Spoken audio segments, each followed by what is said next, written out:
Agora o último exemplo, o exemplo de uma inequação quociente. Reparem então que nós temos aqui no numerador uma função do primeiro grau, que eu chamei de f de x, e aqui no denominador uma função do segundo grau, que eu chamei de g de x. Vamos separadamente encontrar o zero das duas funções. Então aqui na função f de x eu igualei a zero. Então vamos fazer 2x, o negativo 6 passa para o outro lado, fica positivo 6. Agora o 2 que está multiplicando passa dividindo. 6 dividido por 2, nós temos que o zero da função é 3. Agora vamos fazer o estudo dos sinais dessa função. Vamos verificar lá que o a dessa função é positivo, logo a reta é inclinada para a direita. Então, nós temos aqui intervalo fechado, porque nós temos o sinal de igual, e a reta inclinada para a direita. Lembrando que o nosso zero da função é o 3. Logo, para valores menores que 3, a função assumirá valores negativos porque o gráfico se encontra abaixo do eixo x. Já para valores maiores que 3, a função assumirá valores positivos porque o gráfico se encontra acima do eixo x. Agora, vamos à função g de x. Igualamos ela a zero.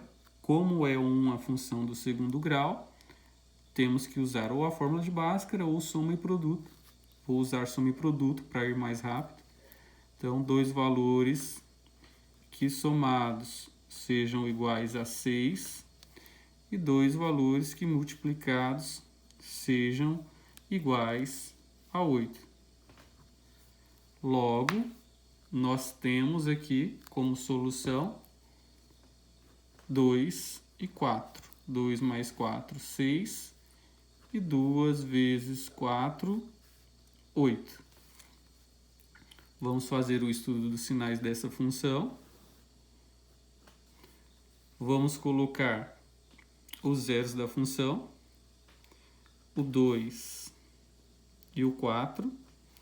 Observem que o intervalo está aberto. Por que o intervalo está aberto? Olhem aqui. Essa função g de x está no denominador. E como o 2 e o 4 são zeros dessa função, se eu substituir o 2 ou o 4 aqui no lugar do x, o resultado será zero. E não podemos ter zero no denominador. Ok? Então, mesmo que aqui que tenha o igual, sempre o intervalo terá que ser aberto no local dos zeros da função do denominador. Então, voltemos aqui. Observem que o a dessa função é negativo, então a concavidade é voltada para baixo. Para valores de x menores que 2, vemos que o gráfico está para baixo, então são valores negativos. Para valores de x entre 2 e 4, o gráfico da função está para cima do eixo x, então a função assume valores positivos. E para valores maiores que 4, nós temos o gráfico novamente para baixo, então a função assume valores negativos. Agora, temos que fazer a regra de sinais. Vamos escrever aqui a função f, a função g, e vamos fazer o quociente entre elas, ou seja, a divisão delas. F de x dividido por g de x. Então, vamos colocar as raízes. Observem aqui que na função f, nós temos como raiz o 3, intervalo fechado. Antes do 3, nós temos valores negativos, então copiamos para cá. E depois do 3 temos valores positivos, então copiamos para cá. Agora na função g. Na função g, olhem aqui, temos como raízes o 2 e o 4, intervalo aberto. Antes do 2, temos valores negativos.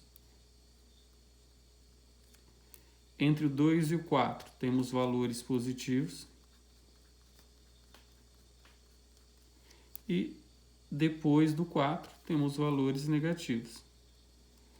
Agora devemos fazer a regra de sinais. Observem então. Vamos trazer as raízes.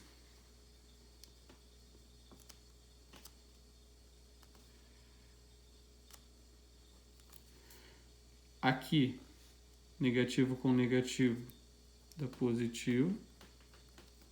Negativo com positivo dá negativo. Positivo com positivo dá positivo. E positivo com negativo dá negativo. Vamos voltar lá no início e verificar que quando eu divido f por g, eu quero os valores menores ou iguais a zero.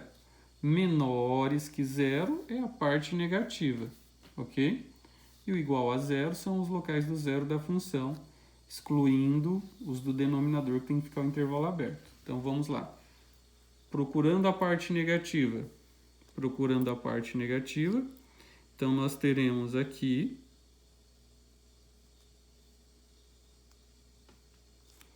e aqui.